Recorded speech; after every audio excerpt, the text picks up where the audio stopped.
अस्सलाम वालेकुम everyone, welcome back to another video. Last वाली वीडियो में मैंने आप लोगों को गिट और गिटहब का सेटअप वगैरह समझाया था, लेकिन इस टाइम हम लास्ट वाली वीडियो के अंदर मैंने नोटपैड का इस्तेमाल किया था। इस वाली वीडियो के अंदर हम VS कोड का बिल्कुल इस्तेमाल करेंगे, गिट और गिटहब को समझेंगे भी और VS कोड का बिल्कुल सही से इस्तेमाल करेंगे कि VS कोड के ज़रिए किस तरह से कोड पुश किया जाएगा। इसके अलावा हम लोग जो VS कोड के अंदर यानी कि एक तो आप लोग CMD के ज़रिए कोड पुश करेंगे, एक दूसरा भी तरीका है जो शॉर्टकट है। एक दफ़ा खाली सेटअप होने के बाद आप लोग डायरेक्ट कमिट पुश वगैरह आराम से कर लेंगे, आप लोग गिट पे पुल वगैरह सब कुछ आराम से कर लेंगे। ठीक है, तो ज़रा शुरू करते हैं। तो हमें सबसे पहले क्या करना है, कंप्यूटर की स्क्रीन पर आते हैं। ओके, तो हमें सबसे पहले क्या करना है, हमें आना है क्रोम पर और यहाँ पर आप लोगों के पास सबसे पहले जो रिक्वायरमेंट्स है वो ये है कि आप लोगों के पास VS code, visual studio code download होना चाहिए। इसके अलावा आप लोगों के पास गिट डाउनलोड होना चाहिए। गिट डाउनलोड करना कोई मुश्किल काम नहीं है, आप यहाँ पर लिखोगे गिट डाउनलोड, ठीक है, तो आपको फर्स्ट लिंक मिल जाएगा। ठीक है, उस पर आपको क्लिक करना है, तो यहाँ पर ये रहा लिंक और आपको यहाँ से गिट डाउनलोड कर लेना है। तो ये रहा लिंक, ठीक है, आपको यहाँ पे क्लिक करके तो उसके लिए और या मेक के लिए आपको उसको डाउनलोड कर लेना है। तो मेरे पास ही पहले से वहाँ में मैं इसको डाउनलोड नहीं करूँगा, सिंपल इंस्टॉलेशन प्रोसेस है जैसे VS कोड का होता है। ठीक है, इसके अलावा आपको वैसे गिटहब का अकाउंट होना चाहिए, ये जो कि ज़रूरी है। फटाफट से अपना गिटहब का अकाउंट लॉगिन कर लेता हूँ।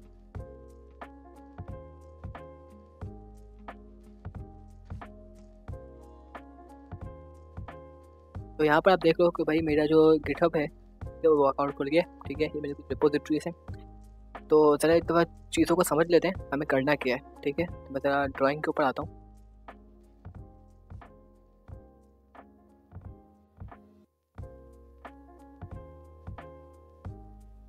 अब यहाँ पर हम चीज़ों को समझते हैं कि होगा क्या। ये आपका गिटहब का अकाउंट है, ठीक है, इसके ऊपर आपकी एक रिपोजिटरी बनेगी, यानी कि एक फोल्डर बनेगा जिसे हम रिपोजिटरी भी कहते हैं। ठीक है, ये आपकी है लोकल मशीन। ठीक है, अब ये जो गिटहब का जो फोल्डर है आपने क्रिएट किया गिटहब के ऊपर, ठीक है, हमारे पास बहुत सारे तरीके हैं। हम बाकायदा अपनी मशीन का जो फोल्डर है उसको भी गिटहब पे डायरेक्ट भेज सकते हैं। ठीक है, और ऐसे हम ज़्यादातर क्या करते हैं कि हम रिपोजिटरी फोल्डर क्रिएट करते हैं, उसे हम क्लोन करके अपने मशीन के ऊपर लेकर आते हैं। इस तरीके से क्लोन करके उसे ऊपर लेके आते हैं। ठीक है, और फिर हम इसे दोबारा से जो उसकी जो अपडेट्स वगैरह होती है हम उसको दोबारा से वहाँ पे भेज देते हैं। ठीक है, ये कनेक्शन चल रहा होता है, ये एक सिंक्रोनस तरीके से काम चल रहा होता है ना, कि दोनों एक दूसरे से सिंक होते हैं। ठीक है, हमें कुछ कोड पुश करना होता है, तो इसी वजह से पुश और पुल का चक्कर है लेना। तो एक तो इसको समझते हैं, ये जो लेन देन का जो काम कर रहा है ना कि यहाँ से कोड को भेजना, अपडेट को भेजना और अपडेट लेना, ये काम करेगा हमारा गिट। ये हमारा वर्जन कंट्रोलिंग का पूरा काम जो संभालेगा वो गिट संभालेगा। गिटहब आपको एक स्टोरेज प्रोवाइड करता है, इसके अलावा आपको और भी सारी चीज़ें प्रोवाइड करता है, तो हम बाद में डिस्कस करेंगे। फिलहाल के लिए जो गिटहब है तो आपको फिलहाल के लिए आपको ऐसा अज्यूम करना है कि आपको सिर्फ सिर्फ स्टोरेज प्रोवाइड कर रहा है। तो इस वक्त मेरी स्टोरेज है, तो यहाँ पर आकर एक गिटहब रिपोजिटरी बनानी है। यहाँ पे प्लस के निशान पे क्लिक करने के बाद यहाँ पर न्यू रिपोजिटरी पे क्लिक करूँगा।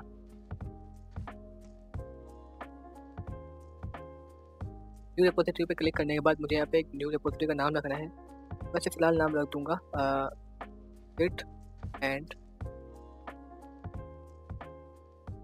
फिलहाल के लिए मैं इसका ऐसा नाम रख देता हूँ और मैं इसे कर लूँगा एक पब्लिक रिपोजिटरी। ठीक है, आप लोग उसको प्राइवेट भी कर सकते हो, पब्लिक भी कर सकते हो। ठीक है, अब मैं इसे करूँगा क्रिएट रिपोजिटरी।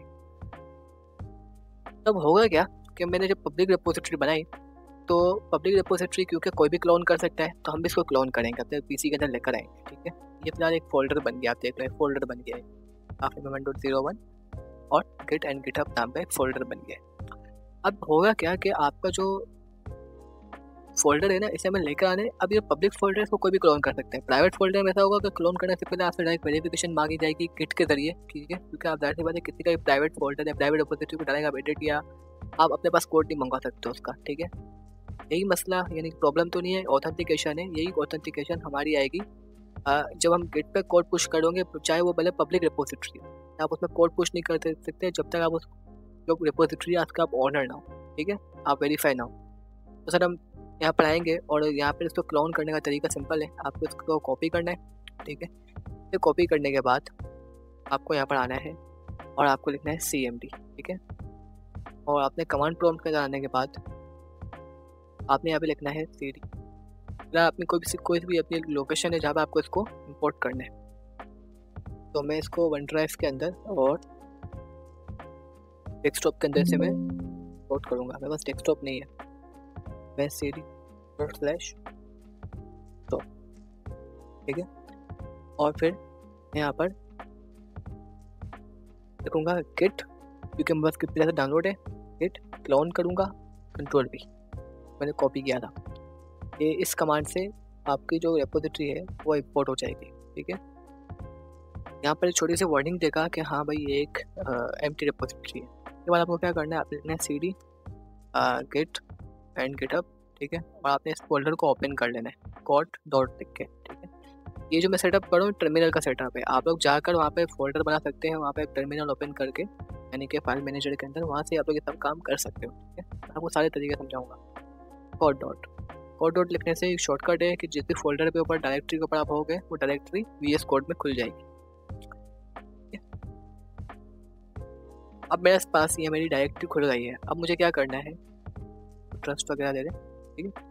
अब मुझे क्या करना है, मुझे यहाँ पे लिखना है एक कोड। मैं यहाँ पे लिखूँगा index.html, ठीक है। और मैं यहाँ पे लिख दूँगा बेसिक से HTML के हेलो वर्ल्ड, ठीक है। मैं यहाँ पे हेलो वर्ल्ड लिख दिया और मैं इसे Ctrl+S करके सेव कर लूँगा। ये मेरी फोल्डर है, ये एक रेपोजिटरी है, ठीक है। अब मुझे इस कोड को करना है पुश, ठीक है। तो मैं यहाँ पर, ये मेरे पास टर्मिनल है, मैं यहाँ से भी कर सकता हूँ, या तो मैं यहाँ पे कंट्रोल और टिंडे यानी कि आपका जो एस्केप का बटन है, ठीक है, उसके नीचे तो अलिफ पदा वाला बटन है, ठीक है, उस पर आपको क्लिक करना है, ठीक है। तो आपके सामने टर्मिनल खुल जाएगा। इसका शॉर्टकट था ये, अगर आपको डायरेक्ट खोलना है टर्मिनल पे क्लिक करके न्यू टर्मिनल भी खोल सकते हो, या Ctrl+Shift, ठीक है। यहाँ पर आप आ गए। अब आपने क्या करना है, यहाँ पर लिखने हैं 3 कमांड्स, ठीक है। पहली जो कमांड होगी कोड पुश करने के लिए, वो कुछ यूँ होगी कि git add डॉट, जो भी हमने अपडेट की है, डॉट का मतलब होता है ऑल, सबको ऐड कर दो। तो हम कहेंगे git commit -f, एक कमिट कर, एक मैसेज छोड़ रहे हैं कि हमने इस अपडेट के अंदर क्या किया। मैंने लिखा राइट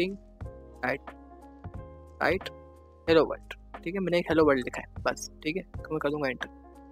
अब ये मुझसे कुछ पूछ रहा है, आपसे साथ भी ये होगा, please tell me who are you, ठीक है, क्योंकि ऑथेंटिकेशन का मसला रहता है कि आप ऑथर हो कि नहीं हो। तो यहाँ पर आपको बता रहा है कि ये जो कमांड है आपको ये चलानी है, ठीक है। इसको हम देख लेते हैं। तो मैं Ctrl+C करता हूँ,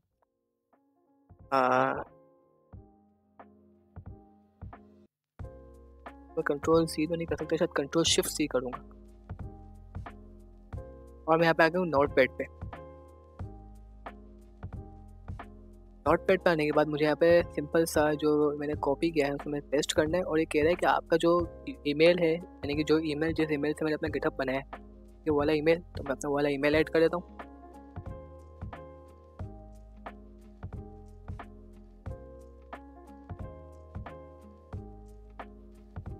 और इसके अलावा ईमेल ऐड करने के बाद आपका यहाँ पे जो यूज़र नेम है, जो आपने गिटहब का यूज़र नेम है, वो आपको वो ऐड करना है, ठीक है। तो मेरा यूज़र नेम है, ठीक है। मैंने अपना ईमेल और यूज़र नेम ऐड कर लिया। अब मैं इसको दोबारा से कॉपी करके और यहाँ पर आके इसे पेस्ट कर दूँगा, ठीक है। इसे मैंने पेस्ट कर दिया और इंटर। दोबारा से मैं ट्राई करूँगा git add डॉट, ठीक है, git commit -m, मैसेज होगा फर्स्ट कमिट, ठीक है, या फर्स्ट कमिट या फर्स्ट अपडेट, कुछ भी हम अपडेट जो भी करते हैं हम यहाँ पर लिखते हैं। इसके बाद मुझे लास्ट क्या करना है, यहाँ पर लिखना है git push।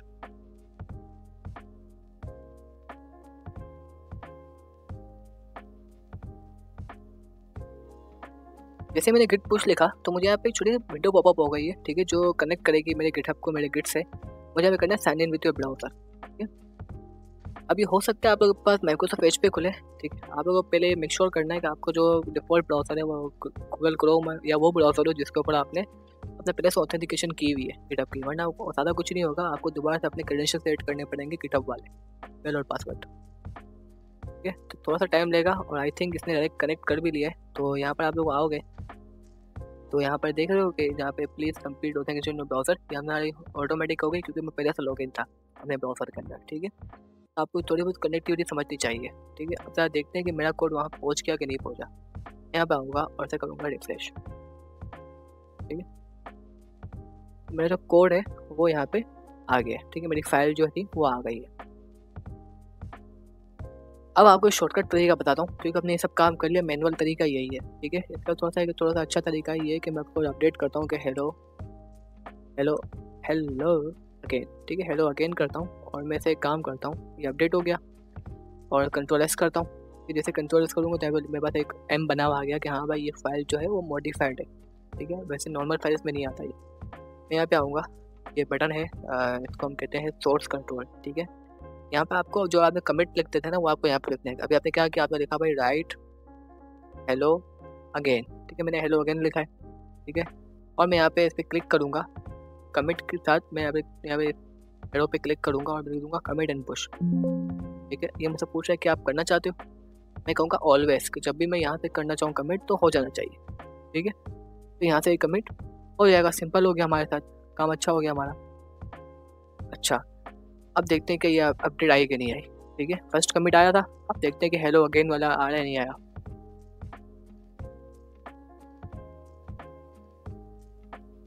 तो यहाँ आप देख सकते हो भाई कि हेलो अगेन वाला भी आ गया, ठीक है। तो मेरे पास एक थोड़ा बड़ा काम भी था और एक थोड़ा शॉर्टकट भी हो गया। क्लोन रिपोजिटरी को करना फिलहाल इतना ही है कि आपको टर्मिनल से करना पड़ेगा, ठीक है। इसके अलावा, ठीक है, अगर आपका पहले से कोई फोल्डर जिसमें कोड बेस आपका लिखा हुआ है, ठीक है, मैं एक मिसाल के तौर पर इसी पूरे कोड को कॉपी करता हूँ, ठीक है, पूरे कोड को कॉपी करता हूँ और अपना यहाँ पर आता हूँ डेस्कटॉप के ऊपर, न्यू फोल्डर बनाता हूँ, ठीक है।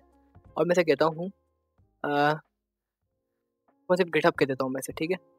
और मैं यहाँ पर इसमें मैं जो VS कोड है उसको ओपन कर लेता हूँ, right click, show more options, open with VS code. अगर नहीं आ रहा तो मैं ओपन विद टर्मिनल कर लूँगा, ठीक है। और मैं यहाँ पे लिख दूंगा कोड डॉट, जिससे मेरा जो फोल्डर है वो VS कोड पे खुल जाएगा।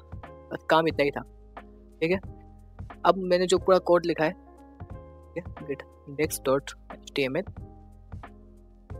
और अब क्योंकि एक रिपोजिटरी नहीं आई है, ठीक है, मुझे पहले इसको अपडेट डालना पड़ेगा, ठीक है। मुझे क्या करना पड़ेगा, पहले आऊँगा मैं VS कोड के ऊपर, यहाँ पर रिपोजिटरी तो बनेगी, एक रिपोजिटरी तो बनेगी रेफरेंस के लिए।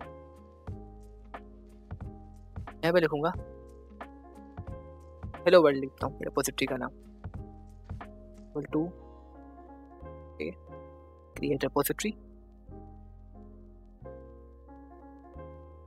इस दफ़ा मैं इस URL को कॉपी करने की जगह यहाँ पे कुछ है भी JP कमांड्स, ठीक है। मैं यहाँ पे लिख दूंगा कि गिट इको वगैरह छोड़ने के बाद मैं यहाँ पे लिखूंगा गिट इनिट, ताकि मेरा जो गिट है वो इनिशलाइज हो जाए, ठीक है।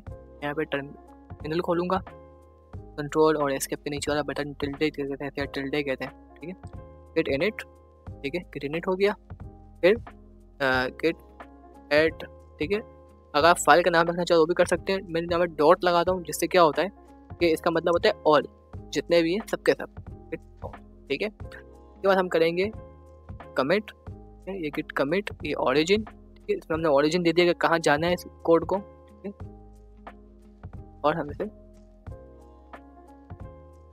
जस्ट सिंपल, ठीक है,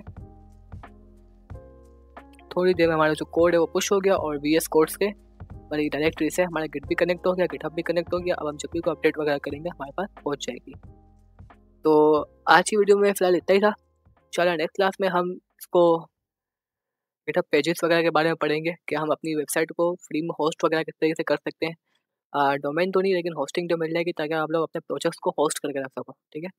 तो मिलते हैं इंशाल्लाह नेक्स्ट वीडियो में। अल्लाह हाफिज़।